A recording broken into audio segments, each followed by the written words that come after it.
ओम नमो भगवते वासुदेवाय नमः। नमस्कार बंधुगण आपण मानकु आम यूट्यूब चैनल को स्वागत। आज आम आपण मानकु कहबू 9 और 10 तारिखर दिनटी आपणकर किपरि साब्यस्त हेबो, केउ प्रकार ए दुई दिन को आपण प्लानिंग करिवे, ए दुई दिनर स्थिति आपणकर किपरि रहिबो, ता सहित जदि आम विशेष भाव में आपको कहबू केउ सब जिनिस रे आपणको फायदा हेबो, केउ सब जिनिस रे आपणको सावधानियता अवलंबन करबा को पड़िबो, आपणकर लव लाइफ किपरि रहिबो, क्यारियर किपरि रहिबो, बिजनेस आउ व्यापार किपरि रहिबो, ता सहित स्वास्थ्यर महत्वपूर्ण इनफॉरमेशन मध्ये आमे आपण मानकु देबू। आउ ए वीडियो शेष रे आमे आपण मानकु किछि उपाय विषय मध्ये कहबू, जहा द्वारा आपण ए दिन को आहुरी अधिक शुभ और मंगलदायक साब्यस्त करि परिबे।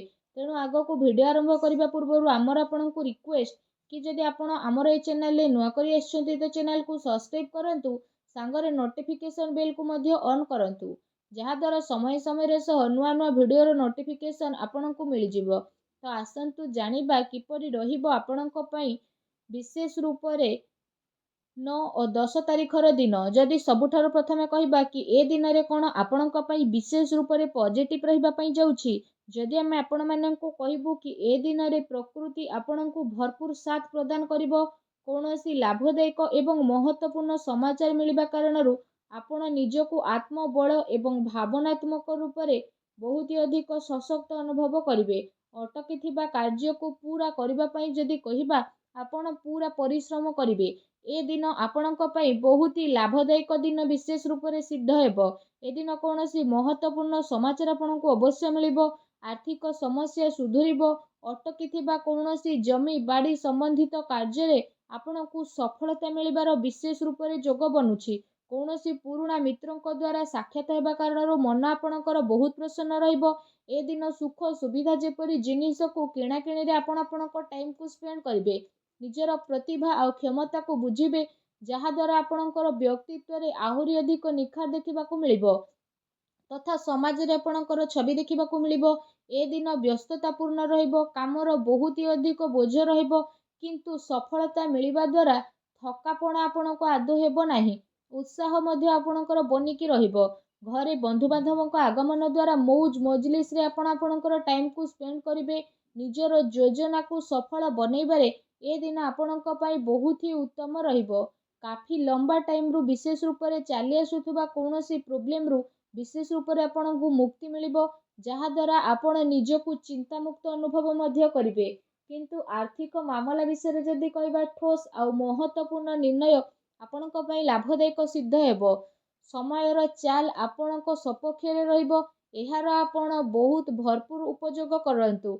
आपणकर महत्वपूर्ण कार्य प्रणाली द्वारा आपण समस्तक समक्ष रे प्रशंसार मध्य पात्र हेबे, किंतु कि कौनसी भी कार्य अथवा योजना पूर्वरु रूपरेखा अवश्य बनै नियंतु, एहा आपणक पई बहुत ही भल रहिबो।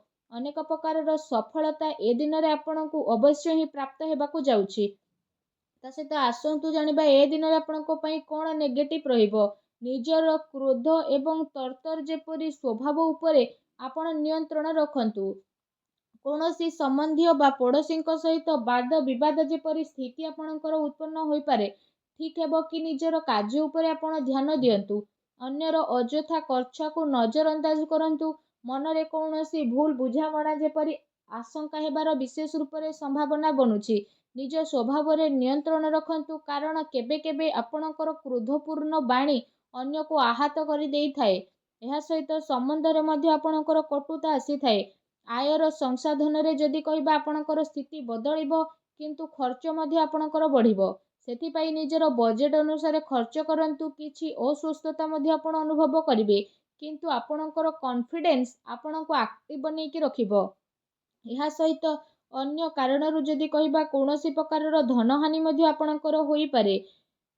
चाचा घर लोकंक द्वारा आपणक संपर्क खराब हेबाकू दियंतु नाही। एहा द्वारा अकारण रे आपणकर चिंता उत्पन्न होई पारे। किछि प्रतिद्वंदी जलनार भावनार सहित आपणक पई किछि नकारात्मक वातावरण मध्य उत्पन्न करिवे, एवं कौनसी कथा को नहीं लड़ाई झगड़ा मध्य आपणकर होई पारे, किंतु टिके सावधानियता आपणको प्रॉब्लम रु मुक्ति पहुंचाइबो। घरर बड़ वृद्धंकर अवहेला आदौ करंतु नहीं। केबे केबे भूल बुझामणा एवं अलस्वामी कारणरू जदि कहबा ଆପଣଙ୍କର ବନୁଥିବା କାର୍ଯ୍ୟରେ ରୋକାବଟ ମଧ୍ୟ ଆସିପାରେ। ଏହା ସହିତ ନିଜ ବିଚାରରେ ମଧ୍ୟ ଲଚିଲାପଣ ରଖନ୍ତୁ। ଏହା ଆପଣଙ୍କ ପାଇଁ ବହୁତ ହି ଭଲ ରହିବ। ଆସନ୍ତୁ ଜାଣିବା ଏ ଦିନରେ ଆପଣଙ୍କର ଲଭ୍ ଲାଇଫ୍ କିପରି ରହିବ। ବିବାହିତ ଜୀବନରେ ସାମଞ୍ଜସ୍ୟ ଆପଣଙ୍କର ରହିବ।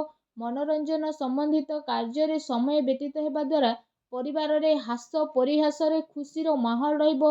ପାରିବାରିକ ବାତାବରଣ ଏ ଦିନରେ ଆପଣଙ୍କର ସୁଖଦପୂର୍ଣ୍ଣ ରହିବ। ପ୍ରେମ ସମ୍ବନ୍ଧରେ ମଧ୍ୟ ପ୍ରଗାଢ଼ତା ଆସିବ। ରୋମାଣ୍ଟିକ ମାହୋଲ ମଧ୍ୟ ରହିବ। ନିକଟ ସମ୍ବନ୍ଧୀଙ୍କ ଦ୍ୱାରା ଆପଣ ଡିନରରେ ଯିବାର ମଧ୍ୟ ପ୍ରୋଗ୍ରାମ ବନେଇ ପାରନ୍ତି। କାଫି ସମୟ ପରେ ଆପଣ ଘରୁ ବାହାରିବା ଏବଂ ଲୋକଙ୍କ ସହ ମିଳାମିଶି କରିବା ଖୁସି ଆପଣଙ୍କୁ ବିଶେଷ ରୂପରେ ପ୍ରଦାନ କରିବ। ପାରିବାରିକ ବାତାବରଣ ଖୁସି ଭରା ରହିବ। ଘରର ସବୁ ସଦସ୍ୟମାନେ ଜଣେ ଆଉ ଜଣଙ୍କ ସହିତ ନିଜର ଟାଇମକୁ ସ୍ପେଣ୍ଡ କରିବେ। ବାହାର ସମ୍ବନ୍ଧରେ ସାବଧାନ ରୁହନ୍ତୁ। ଏହାଦ୍ୱାରା ମାନହାନି ହେବାର ମଧ୍ୟ ସମ୍ଭାବନା ରହିଛି। ପରିବାରର ବ୍ୟକ୍ତି ଆପଣଙ୍କୁ କିଛି କଥା କହିପାରନ୍ତି। ତା ସହିତ କାମର ବ୍ୟସ୍ତତା ଦ୍ୱାରା ଆପଣ ପରିବାରକୁ ଟାଇମ ଦେଇପାରିବେ ନାହିଁ। ସେଥିପାଇଁ ଆପଣ ସେସବୁ ପାଇଁ କିଛି ଟାଇମ ଅବଶ୍ୟ ବାହାର କରିଦିଅନ୍ତୁ। ପାରିବାରିକ ସମ୍ବନ୍ଧରେ କିଛି ଟାଇମରୁ ଚାଲି ଆସୁଥିବା ଚିନ୍ତାକୁ ସାଙ୍ଗରେ ବସିକି ଆପଣ ସୁଲଝେଇବାରେ ସଫଳ ହେବେ। ତା ସହିତ ଘରର ବାତାବରଣ ପୁନଃ ସୁଖଦପୂର୍ଣ୍ଣ ଏବଂ ମଧୁରମୟ ରହିବ। ଆସନ୍ତୁ ଜାଣିବା ଏ ଦିନରେ ଆପଣଙ୍କ ବ୍ୟବସାୟ କ୍ୟାରିୟର କିପରି ରହିବ। ଫ୍ରେଣ୍ଡସ୍, ଏ ଦିନରେ ବ୍ୟବସାୟରେ ପ୍ରଡକ୍ସନ ସମ୍ବନ୍ଧିତ କାର୍ଯ୍ୟରେ କମି ଆସିବା କାରଣରୁ ଚିନ୍ତା ଆପଣଙ୍କର ବଢ଼ିବ। କିନ୍ତୁ ଆପଣଙ୍କର ପେମେଣ୍ଟ ପାଇଁ ଆର୍ଥିକ ସ୍ଥିତି ଆପଣଙ୍କର ମଜବୁତ ମଧ୍ୟ ରହିବ। ସେଥିପାଇଁ ଆପଣଙ୍କୁ ଅଧିକ ଭାବିବାର ଆବଶ୍ୟକତା ନାହିଁ। ଉଚ୍ଚ ଅଧିକାରୀଙ୍କର ସହଯୋଗ ଆପଣଙ୍କ କାର୍ଯ୍ୟରେ ମନ ମୁତାବକ ସଫଳତା ପ୍ରଦାନ କରିବ। ଏହା ସହିତ କୌଣସି ବଡ଼ ଅର୍ଡର ମଧ୍ୟ ମିଳିବାର ବିଶେଷ ରୂପରେ ସମ୍ଭାବନା ବନୁଛି। ସରକାରୀ ସେବାୟତ ବ୍ୟକ୍ତିଙ୍କ ଉପରେ କାମର ଅଧିକ ବୋଝ ମଧ୍ୟ ରହିବ। ତା ସହିତ କାର୍ଯ୍ୟକ୍ଷେତ୍ରରେ କୌଣସି ବି ନିର୍ଣ୍ଣୟ ଆପଣ ଏକା ନିଅନ୍ତୁ ନାହିଁ। ବରଂ ଟିମ୍ ୱାର୍କ ବନେଇକି ଆପଣ କାମ କରନ୍ତୁ। ଏହା ଦ୍ୱାରା ବ୍ୟବସ୍ଥା ଆପଣଙ୍କର ଉତ୍ତମ ବନିକି ରହିବ। ଆର୍ଥିକ ମାମଲାରେ କାହା ଉପରେ ଅଧିକ ଭରସା କରନ୍ତୁ ନାହିଁ, ନା କୌଣସି ପ୍ରକାରର ସମଝୋତା କରନ୍ତୁ। ଫ୍ରେଣ୍ଡସ୍, ବ୍ୟବସାୟିକ କ୍ଷେତ୍ରରେ ଆପଣଙ୍କୁ ଆପଣଙ୍କ ପରିଶ୍ରମର ଅନୁରୂପ ବହୁତ ଭଲ ପରିଣାମ ମଧ୍ୟ ହାସିଲ ହେବ। ଏ ଦିନରେ ଆପଣଙ୍କୁ ଆପଣଙ୍କର ଭାଗ୍ୟର ଅଧିକ ସହଯୋଗ ମିଳିବ। ଚାକିରି କରୁଥିବା ବ୍ୟକ୍ତି କୌଣସି ସରକାରୀ ମାମଲାରେ ଫସି ମଧ୍ୟ ପାରନ୍ତି। ତେଣୁ ଆପଣ ସାବଧାନ ରୁହନ୍ତୁ। ବ୍ୟବସାୟିକ ପରିସ୍ଥିତି ଏ ଦିନରେ ଆପଣଙ୍କର ଅନୁକୂଳ ରହିବ। ଆପଣ ଆପଣଙ୍କର ପୁରା ଧ୍ୟାନ ବିଜନେସ୍ ଉପରେ କେନ୍ଦ୍ରିତ କରିବେ। କୌଣସି ବଡ଼ ଲୋକଙ୍କୁ ମିଳିବାର ସମ୍ଭାବନା ମଧ୍ୟ ରହିଛି। ବ୍ୟବସାୟିକ ଗତିବିଧି ସମ୍ବନ୍ଧିତ ଯୋଜନା ମଧ୍ୟ ଆପଣଙ୍କର କୌଣସି ବାହାର ବ୍ୟକ୍ତିଙ୍କ ସହ ସେୟାର କରନ୍ତୁ ନାହିଁ। କେହି ଏହାର ଅନୁଚିତ ଉପଯୋଗ ମଧ୍ୟ କରିପାରେ ଏବଂ ଅର୍ଡର ସମ୍ବନ୍ଧିତ ସବୁ କାର୍ଯ୍ୟରେ ସ୍ଥିତି ଆପଣଙ୍କର ବଦଳିବ। ଚାକିରି କରୁଥିବା ବ୍ୟକ୍ତିବିଶେଷଙ୍କ ପାଇଁ ଏ ଦିନ ବହୁତ ହି ଲାଭଦାୟକ ଦିନ ରହିବା ପାଇଁ ଯାଉଛି। ଫ୍ରେଣ୍ଡସ୍, ଚାକିରି ସମ୍ବନ୍ଧିତ ଯଦି କହିବା, ଏ ଦିନରେ ଆପଣଙ୍କୁ ବହୁତ ଅଧିକ ଖୁସି ଖବର ଅବଶ୍ୟ ହିଁ ପ୍ରାପ୍ତ ହେବ, ଯାହାଦ୍ୱାରା ଆପଣଙ୍କୁ କାଫି ଖୁସିର ଅନୁଭବ ହେବ। ଆସନ୍ତୁ ଜାଣିବା ଏ ଦିନରେ ଆପଣଙ୍କ ସ୍ୱାସ୍ଥ୍ୟ କିପରି ରହିବ। ଯଦି କହିବା ଗ୍ୟାସ୍ ଏସିଡିଟି ଦ୍ୱାରା ଆପଣଙ୍କୁ ପ୍ରୋବ୍ଲେମ ରହିବ। ଖାଦ୍ୟପେୟରେ ସଂଯମତା ରଖନ୍ତୁ। ବ୍ୟବସ୍ଥିତ ଦିନଚର୍ଯ୍ୟା ଆସିବାର ଅତି ଆବଶ୍ୟକତା ରହିଛି। ତା ସହିତ ସ୍ୱାସ୍ଥ୍ୟ ମୌସୁମୀ ପରିବର୍ତ୍ତନ କାରଣରୁ ଥକାପଣ ଆପଣଙ୍କୁ ବିଶେଷ ରୂପରେ ଅନୁଭବ ହେବ। କମଜୋରି ଅନୁଭବ ହେବ। ନିଜର ଇମ୍ୟୁନି ସିଷ୍ଟମକୁ ଷ୍ଟ୍ରଙ୍ଗ ରଖନ୍ତୁ।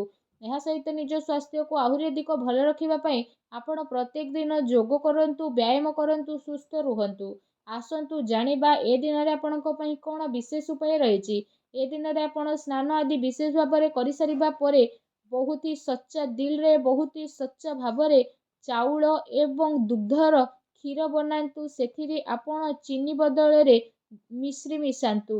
ଆଉ ତାପରେ ଆପଣ ସେ କ୍ଷୀରି ଯେତେବେଳେ ପ୍ରସ୍ତୁତ ହୋଇଯିବ, ତାକୁ ଭୋଗ ସବୁଠାରୁ ପ୍ରଥମେ ଆପଣ ମା ଲକ୍ଷ୍ମୀଙ୍କ ପାଖରେ ଲଗାନ୍ତୁ। ଏହାପରେ ସେ କ୍ଷୀରିକୁ ଆପଣ ଗରିବ ଲୋକଙ୍କ ଭିତରେ ବାଣ୍ଟି ଦିଅନ୍ତୁ। ଏପରି କରିବା ମାତ୍ରେ ହିଁ ମା ଲକ୍ଷ୍ମୀଙ୍କର କୃପା ଆପଣଙ୍କୁ ପ୍ରାପ୍ତି ହେବ। ଆଶା କରୁଛି ଆଜିର ଭିଡ଼ିଓଟି ଭଲ ଲାଗିଥିବ। ଭିଡ଼ିଓଟି ଭଲ ଲାଗିଥିଲେ ଭିଡ଼ିଓଟିକୁ ଲାଇକ୍ କରନ୍ତୁ। ଚ୍ୟାନେଲରେ ନୂଆ ଆସିଲେ ଚ୍ୟାନେଲକୁ ସବସ୍କ୍ରାଇବ୍ କରନ୍ତୁ। ଧନ୍ୟବାଦ।